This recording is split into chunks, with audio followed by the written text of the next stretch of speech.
अफसर की माँ भाग 2। अभी तक आपने जाना कि राहुल अपनी पत्नी माया के कहने पर अपनी माँ राधा को अपने गांव छोड़ आता है। राधा वहां भूख से तड़पने लगती है। अफसर की माँ होते हुए भी उसको खाने के लाले पड़ जाते हैं। अब लोगों ने उसे उधार देना भी बंद कर दिया है। बेटे का मनी ऑर्डर 2 महीने बाद आया। राधा डाकिए को लेकर लाला के पास जाती है और वहीं उसे उसका मनी ऑर्डर मिलता है। राधा सेर भर आटा और दाल लेती है और लाला उसके मनी ऑर्डर के पैसे से अपना हिसाब काटने लगता है। अब आगे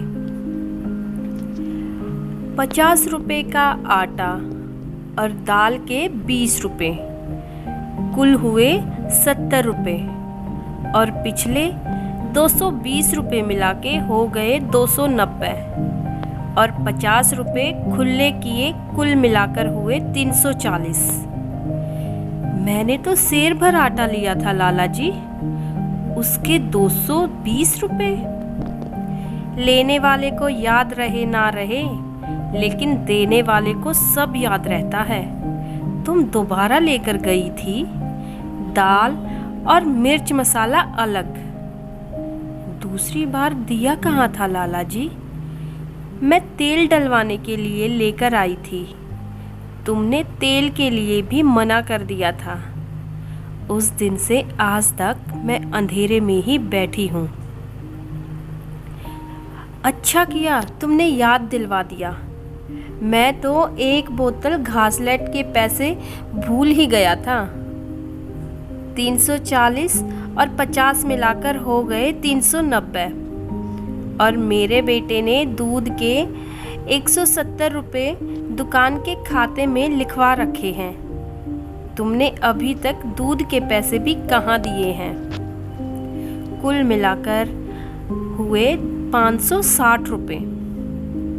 और हाँ, उसकी टाल से पिछले महीने 50 रुपए की लकड़ियाँ भी लेकर आई थी। 600 रुपए की उधार लेकर तुम तो आराम से बैठ गई, लेकिन यहाँ 2-2 रुपए के हिसाब के लिए घर में कलेश हो रहा है। इसलिए दुखी होकर हमने उधार खाता ही बंद कर दिया। कोई क्या क्या याद रखे, लेने वाले तो सामान लेकर भूल ही जाते हैं। लाला जी, गांव में लकड़ी मोल लाने की जरूरत किसे है?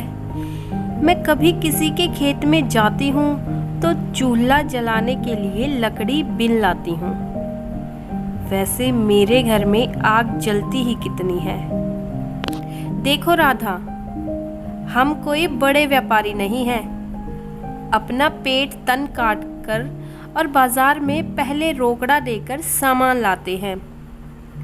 2 पैसों के लोभ में दिन रात भागते फिरते हैं और लोगों को घर बैठे उनकी ज़रूरत का सामान लाकर देते हैं। घर में दूध दही सब है, लेकिन हम अपने बच्चों को ना देकर लोगों की ज़रूरत पूरी करते हैं। हमने तुम्हारी उम्र देखकर तुम्हें सामान उधार दे दिया, तो कौन सा जुर्म कर दिया? तुमने एक दिन सूखी लकड़ियां घर में नहीं डलवाई थी, खा जाओ बेटे की कसम। और दुकान से सामान लेकर नहीं आई, वह सब भूल गई। मैं कुछ नहीं भूली लाला जी, मुझे सब याद है। लेकिन जितना आप बता रहे हैं, मैंने इतना सामान नहीं लिया। आप बहुत ज़्यादा बता रहे हैं। लेकिन 50 रुपए के लिए बेटे की कसम खाऊं? यह नहीं होगा। मनी ऑर्डर लाने वाले को तूने खुशी खुशी 50 रुपए का इनाम दे दिया। हमारा आटा, तेल, लकड़ी और 2 महीने का इंतज़ार सब भूल गई। मैं किसी को क्या इनाम दूंगी? वह तो मनी ऑर्डर की फीस के पैसे थे जो राहुल ने वहां जमा नहीं किए थे। इस बार उसने बैरंग मनी ऑर्डर भेजा था। राधा ने स्पष्टीकरण दिया। क्या बैरंग मनी ऑर्डर?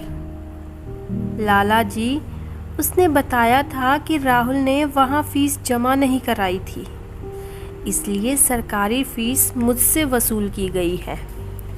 आपने भी तो मनी ऑर्डर देखा था और उसे 50 रुपये भी दिए थे। बैरंग मनी ऑर्डर होता है? यह तो पहली बार सुना है। यह रोज का डाकिया तो नहीं था? हाँ, था तो कोई दूसरा ही, मगर मनी ऑर्डर देकर गया है, इसलिए था तो डाकिया ही। लगता है वह तुम्हें बावला बना गया राधा। बैरंग चिट्ठी तो सुनी थी, मगर बैरंग मनी ऑर्डर मैंने तो आज तक नहीं सुना है। भूखा आदमी तो बावला ही होता है, उसे भले बुरे का ध्यान कहाँ रहता है। वो तो जानवर के जैसा ही होता है। उसकी आंखों के सामने वह दृश्य उभर आया था जब रोटी के लिए लकड़ी लेकर टॉमी पर झपटी थी, लेकिन उसे यह भी समझ आ रहा था कि लाला उसे बावला बनाने का प्रयास कर रहा है। भूखे आदमी को कोई भी बना सकता है, उसे तो जिधर भी इच्छा हो उधर ही हाँक दो, ऊंची आवाज में जोर से डांट दो, उसे थोड़ा सा हड़का दो, मार दो, वह तो डर जाएगा। राधा, मैं समझता हूँ, लेकिन जब औलाद ही ना अपनी हुई तो किसी का क्या जोर। तेरा बेटा बड़ा अफसर है, लेकिन तुझे 2 वक्त की रोटी नहीं दे सकता। ऐसे नालायक औलाद का होना ना होना एक बराबर है। तू भी सब्र कर ले कि तेरा बेटा। नहीं लाला जी, मेरा बेटा नालायक नहीं है, वह तो लाखों में एक है। जरूर उसकी कुछ मजबूरी रही होगी, वरना वह तो मेरे बिना एक पल नहीं रह सकता। उसकी शुष्क आंखों में आंसू भर आए थे। मैंने उसे जिन दुखों से पाला है वह कभी नहीं भूल सकता, राधा ने कहा। तभी तो 2 महीने तक मनी ऑर्डर नहीं भेजा, और आज भेजा। वो ऐसा ही लायक होता तो अपने पास न रखता। तेरी 2 वक्त की रोटी और 2 जोड़ी कपड़े उसे इतने भारी पड़ गए कि वह तुझे इस बुढ़ापे में बेसहारा बनने के लिए छोड़कर चला गया। गांव के लड़के चाहे अनपढ़ हैं, मेहनत मजदूरी करते हैं, लेकिन अपने बूढ़े माँ बाप के पास तो है। बड़े अफसर होने से तो यह अनपढ़ गवार ही भले, जो सुख दुख में सब साथ है। क्या कहूँ लाला जी, मेरी किस्मत ही खोटी है, वरना मेरा राहुल तो ऐसा नहीं है। शायद मुझ में ही कोई कमी होगी। जब से ब्याही आई हूँ ऐसे ही जिंदगी बिताई है, खुद मेहनत मजदूरी करके अपना पेट पाला, और आज भी मैं अपने लायक तो कमा ही सकती हूँ। आटा दे दो तो मैं जाऊँ। तेरी मर्जी, बाकी पैसे जमा कर लूँ। तुम कहाँ संभालती फिरोगी? उसने आटा दाल पकड़ाते हुए कहा। नहीं लाला जी, मुझे पैसे दे ही दो। ऐसी कौन सी बड़ी रकम है जो मैं संभाल नहीं पाऊंगी? जैसी तुम्हारी मर्जी। मैंने तो बस विचार से कहा था कि जब सब तुम्हें यह सामान यहाँ से ही लेना है तो मैं तुम्हारे खाते में लिख कर रखता हूँ, और जब तुम्हें ज़रूरत हो सामान ले जाती। बात तो आपकी सही है, सामान तो मैं आपसे ही लेकर जाती हूँ, लेकिन फिर भी हाथ में पैसे हो तो ज़रूरत के हिसाब से सामान लिया जा सकता है। और रात बिरात हारी बीमारी में पैसे की ज़रूरत पड़ जाए तो हाथ में पैसे होने से किसी को तकलीफ नहीं देनी पड़ेगी। ठीक है, बाकी 390 रुपये शाम को ले जाना। नहीं तो उधर से निकलते वक्त मैं दे दूंगा। अब भी खुले रुपए नहीं है। या शाम बेटा जब दूध देने आएगा तो वह पहुंचा देगा। लेकिन लाला जी, मुझे दूध की जरूरत नहीं है। कैसी बात करती है राधा? अगर इस वक्त दूध घी नहीं खाएगी तो बुढ़ापा कैसे निकलेगा? अब और कौन से बुढ़ापे का इंतजार करूं लाला जी? यहीं रूखी सूखी खाकर समय निकल जाए तो भगवान का शुक्र है। दूध लेने की गुंजाइश नहीं है। आप मेहरबानी करो। ठीक है, अभी 50 रुपये लेकर जाओ, बाकी शाम को लाकर देता हूँ, लाला ने कहा और उठकर दुकान के बीच के रास्ते से घर को जाने लगा। लाला जी, अब क्या और शाम को क्या? आपको रुपए देने हैं तो अभी दे दो। हमने 2 महीने तक इंतजार किया और तुम्हें शाम तक का सब्र नहीं? भरोसा रखो राधा, मैं दुकान खोलकर बैठा हूँ, गांव छोड़कर नहीं जाऊंगा, उसने कहा और अंदर चला गया। राधा शेर भर आटा छाती से लगाकर खिड़की से अंदर चले गए राधा को निष्प्राण सी देखती रही।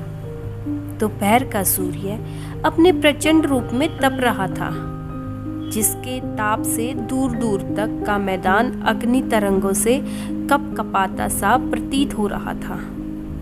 हताश निराश राधा बेजान शरीर से अपने घर की ओर चल पड़ी। राधा के नाम आए बैरंग मनी ऑर्डर के 950 रुपए के हिसाब को लाला 1.5 महीने तक खींच कर ही रखे था। एक दिन भी पूरी रोटी ना खा सके ऐसे टोमी भी सिमट कर रह गया था। लेकिन वह मोहल्ले भर में भटकने के बाद आखिर राधा दादी के आंगन में ही आकर बैठता। डाकिये के इंतजार में गली के आखिरी छोर तक देखता रहता, लेकिन मनी ऑर्डर ना आना था और ना वह आया। आज 1.5 महीने बाद राधा एक बार फिर लाला की दुकान पर पहुंची। लाला ने बिना काम की व्यस्तता दिखाते हुए और मिर्च के खाली बोरे को झाड़ने के बाद उसे उपेक्षा पूर्वक देखा। कुछ देर बाद उसने पूछा, क्या हुआ राधा, तेरी तबीयत तो ठीक है? हाँ लाला जी, लेकिन तबीयत की क्या कहूँ, यह बैरी शरीर पीछा ही नहीं छोड़ता। कितना ही जतन कर लूँ, प्राण निकलने का नाम नहीं लेते। आटा खत्म हो जाता है, लेकिन यह दुश्मन पेट फिर भी भूख भूख चिल्लाने लगता है। एक सेर आटा दे दो तो मेहरबानी होगी। लेकिन तुम अभी तो आटा दाल लेकर गई थी, क्या सारा खत्म हो गया? अभी कब लाला जी, 1.5 महीने पहले सिर्फ आटा लिया था। उससे पहले भी 1 सेर ही तो आटा दिया था आपने, राधा ने याद दिलाया। मतलब कि तुम 1.5 महीने में 2 सेर आटा खा गई। इस उम्र में तुम्हें अपना थोड़ा ध्यान रखना चाहिए राधा, लाला ने आश्चर्य व्यक्त करते हुए उसे नसीहत दी। क्या करूं लाला जी, छटाक भर आटे से दिन निकालने पर भी आटा खत्म हो जाता है। उसमें 1/4 टुकड़ा बेचारा टोमी भी खा लेता है। खुद के पेट खाना नहीं, लेकिन तू दान पुण्य दया धर्म नहीं छोड़ेगी। अब कौन से परलोक का राह बांध रही है राधा? तेरा लोक परलोक सामने आ तो गया। तेरा बेटे राहुल ने मनी ऑर्डर भेजा कि नहीं? नहीं, अभी तक तो नहीं भेजा, शायद आज कल में आ जाए। आप बाकी बचे हिसाब में सेर भर आटा दे दो, आपकी मेहरबानी होगी। तब तक मैं काम चला लूँगी। हिसाब में अब क्या बचा है राधा? 400 रुपये में से तुम 250 रुपये का सामान ले चुकी हो और तेरी वजह से मेरा 3 सेर दूध खराब हो गया। मेरा बेटा तेरे लिए पाव दूध रोज लेकर जाता था। राम कसम लाला जी, उसके बाद मैंने कभी दूध नहीं लिया। मैंने कब कहा कि तूने दूध लिया? लेकिन तेरे कारण मेरा तो पाव भर दूध का हर्जाना हुआ ना। पाव पाव दूध तो गांव दूते जाते बछिया बछड़ा भी पी जाते हैं लाला जी। बछिया कैसे दूध पिएगी? मैं उसके मुंह पर मोहरी लगा कर रखता हूँ। और गाय के सेर सवा सेर दूध में बरकत भी कहाँ होती है। ना बच्चों के मुंह में पड़े और ना रोज के बंधी वालों को दूध पहुँचे। मैंने 15,000 रुपये खर्च करके भैंस खरीदी कि तभी किसी के घर में दूध पहुँचा पाया हूँ। लेकिन लाला जी, मैंने छटांक भर भी दूध लिया हो तो मुझे भगवान की कसम है। हाँ, वही तो बता रहा हूँ कि तूने तो दूध नहीं लिया, लेकिन तेरे लिए 1 पाव दूध रोज मेरे घर से तो निकलता था। लड़का उसे लिए फिरता था और जब वह सबका दूध पहुँचा कर आता तब दोपहर हो जाती। 3 महीने से कितनी गर्मी पड़ रही है, तू खुद बता। गर्मी से दूध खराब होगा कि नहीं? मेरा 3 सेर दूध तो बर्बाद हो गया, लेकिन तेरी हालत देखकर मैंने फिर भी अपने मन को समझाया और भगवान की इच्छा मानकर अपना नुकसान भूल गया। तेरा हिसाब बराबर हुआ, लेकिन तू फिर तकाजा करने आ गई। लाला जी, मैं तो 1.5 महीने में सिर्फ 2 बार ही आटा लेकर गई थी। उसके 250 रुपये कैसे हो गए? राधा ने दुखी स्वर में कहा। एक बार मनी ऑर्डर के पैसे लेने आए और तब फिर दोबारा आटा दाल लेकर गई।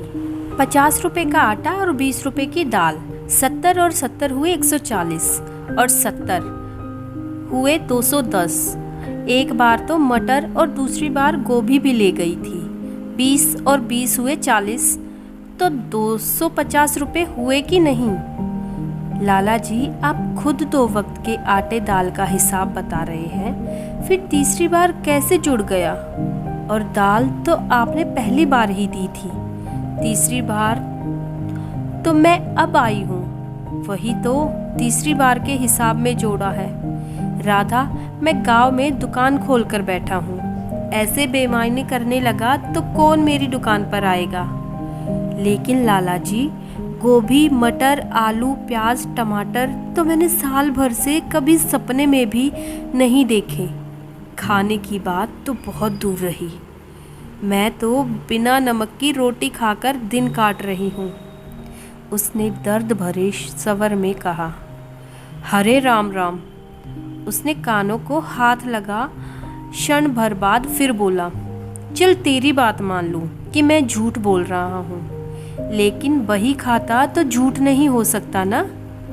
तो खुद देख ले, इसमें गोभी और मटर लिखा है कि नहीं? मुझ पर यकीन नहीं तो किसी पढ़े लिखे से पढ़ा कर देख ले।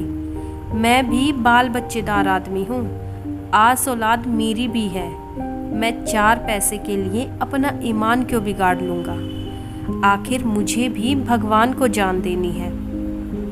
तू बता, तुझे क्या चाहिए? अब मुझे कुछ नहीं चाहिए लाला जी। आपके हिसाब में बाकी बचे मेरे 150 रुपये मुझे दे दो, आपकी बड़ी मेहरबानी। क्यों, कहीं किसी दूसरी दुकान से सौदा लेने का इरादा है? नहीं लाला जी, मुझे अब किसी से कुछ नहीं लेना। सोचती हूँ आटे से तो पेट नहीं भरता, अब रुपए खाकर ही पेट भरकर देखती हूँ, शायद उसके बाद फिर कभी भूख ना लगे। राधा, लगता है तू पैसे के लोभ में पागल हो गई है। कभी किसी को रुपए खाते भी देखा है? खाने के काम तो अनाज ही आता है। बड़े बड़े लखपति करोड़पति भी अनाज ही खाते हैं। रुपया पैसा धन दौलत हीरे जवाहरात तो सिर्फ ऊपरी चमक धमक है। धन दौलत तो मरते वक्त किसी के साथ भी नहीं जाती, सब कुछ यहीं पड़ा रह जाता है। सच कहते हो लाला जी, आपने बहुत ही गहरी बात कही है, लेकिन मैं रुपए खाकर ही मरना चाहती हूँ। आप मेरा हिसाब कर दो।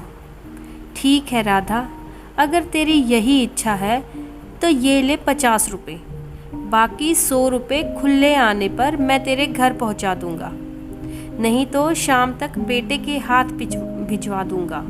लाला ने 50 रुपये का नोट देते हुए कहा। आपकी बड़ी मेहरबानी लाला जी। भगवान आपके परिवार को हंसता खेलता और सुखी रखे, उसने आंसू छिपाते हुए कहा और 50 रुपये का नोट लेकर अपने घर आ गई। आस पड़ोस मोहल्ले में राधा के दर्जनों देवर जेठ, भतीजे भतीजी और नाती पोते थे, लेकिन किसी ने आकर भी नहीं पूछा कि वह कैसी है, उसे किसी चीज़ की ज़रूरत है क्या। केवल आंगन में बैठा टॉमी उसकी छटपटाहट और बेबसी देखकर रोता रहा। जब राधा को एक समय की सूखी रोटी मयस्सर नहीं थी तो उसे कहाँ से कुछ खाने को मिल पाता।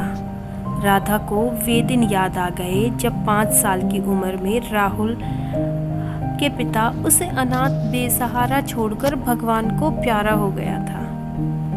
राधा की भी उम्र उस समय 30 से ऊपर ना थी, लेकिन बेटे राहुल का मुंह देखकर भगवान के सहारे उसने कमर कस ली और जहाँ कहीं भी उसे झाड़ू पोछा बर्तन का काम मिला उसे बिना किसी शर्म से जी तोड़ मेहनत से किया। अपना पेट पालने के साथ साथ उसने राहुल को पढ़ा लिखा कर उसके पैरों पर खड़ा होने लायक भी बनाया। वह पढ़ लिख कर अच्छी नौकरी पा गया और सुंदर सुशील लड़की से शादी करके शहर में आ गया। कुछ दिन बाद वह माँ को भी अपने साथ ले आया। 2 साल तक राधा ने बेटे बहू की लगन और अपनी पूरी सामर्थ्य से खूब सेवा की कि बहू के खूब लाड चाव करके अपनी ज़िंदगी का सपना पूरा किया। 2 साल बाद लड़की होने पर भी राधा ने बहू के जापे में माँ जैसा प्यार दिया। बच्ची और बहू के स्वास्थ्य के लिए उसने दिन रात एक कर दिया। उसने 3 महीने तक बहू को पलंग से नीचे पैर नहीं रखने दिया। उसका सोच पखाना तक बिस्तर पर समेटा। वह बहू के लिए पंजीरी हलवा बनाकर बहुत खुश होती थी। बच्चे की मालिश करने और नहलाने में उसे तृप्ति होती और बेटे को मनपसंद खाना खिलाकर अपार आत्म संतुष्टि मिलती थी। वह दिन रात उनकी सेवा में लगी रहती। घर की साफ सफाई, बर्तन मांजने, कपड़े धोने में उसे पल भर का भी आराम नहीं मिल पाता था, लेकिन अपने परिवार को फलता फूलता और खुश देखकर वह सब कुछ भूल जाती। उसे खुशी थी कि ईश्वर ने उसकी मेहनत का उसे भरपूर फल दिया था। 30 साल के बाद उसके विधवा जीवन का संघर्ष उसके लिए खुशियों का समय लेकर आया था। राहुल और बहू माया उसे माँ कहकर कोई काम बताते तो वह झूम उठती और आधी रात को उठकर भी उनके लिए चाय कॉफ़ी बनाकर देती थी। उसे गर्व होता कि उसके बेटे बहू उसे कितने प्यार और अपनेपन से बुलाया है। वह पोती के रोने पर उठकर दौड़ आती और उसे अपनी बाहों में झुलाकर दिन भर की थकावट सब भूल जाती। उसके हृदय में ममत्व और वात्सल्य का जवार सा आ जाता। बच्ची को अपनी छाती से लगाकर उसे संसार भर का सुख और ऐश्वर्य मिल जाता, इससे अधिक कि उससे ईश्वर से कभी कामना भी ना की थी। लेकिन संसार में ऐसा कब हुआ कि हर किसी को प्यार के बदले प्यार ही मिला हो, नफरत नहीं। कम से कम उसके देखने में तो ऐसा नहीं हुआ। उसने सुना था कि रानी कैकेयी ने अपने बेटे भरत को राजगद्दी दिलवाने के लिए राजा दशरथ से जरूर छल किया और राम को वनवास दिलाया था, लेकिन उसने भी अपने बेटे से प्यार के वशीभूत किसी के बहकावे में आकर कपट किया था। लेकिन मेरी बहू को कौन से बेटे की राजगद्दी दिलवानी थी? मैंने तो राहुल को शादी होते ही उसके हवाले कर दिया था। अगर मेरे बेटे ने पगार लाकर मेरे हाथ में रख दी थी तो मैंने उसमें से क्या खा लिया?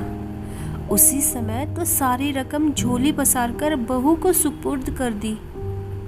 क्या माँ बाप को इतना भी हक नहीं कि बेटे की शादी के बाद उसकी कमाई को अपने माथे से लगाकर भगवान को उसकी कृपा के लिए धन्यवाद दे सके। लेकिन छिन्नाल ने ऐसा प्रपंच रचाया, अगर वहाँ भी रुकती तो खा जाती।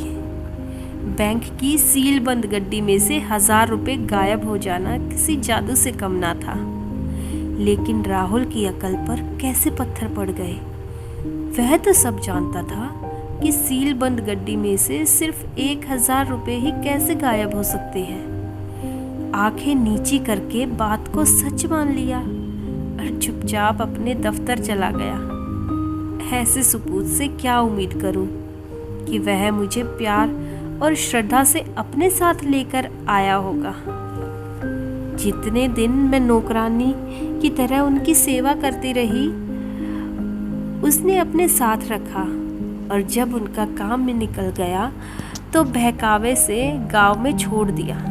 धिक्कार है ऐसे जोरू के गुलाम पर। थू है तेरी अफसरी पर, नालायक दब्बू। लेकिन बेटा, यह दिन तेरी जिंदगी में भी जल्दी ही आने वाला है। जा, भगवान तेरा भला करे।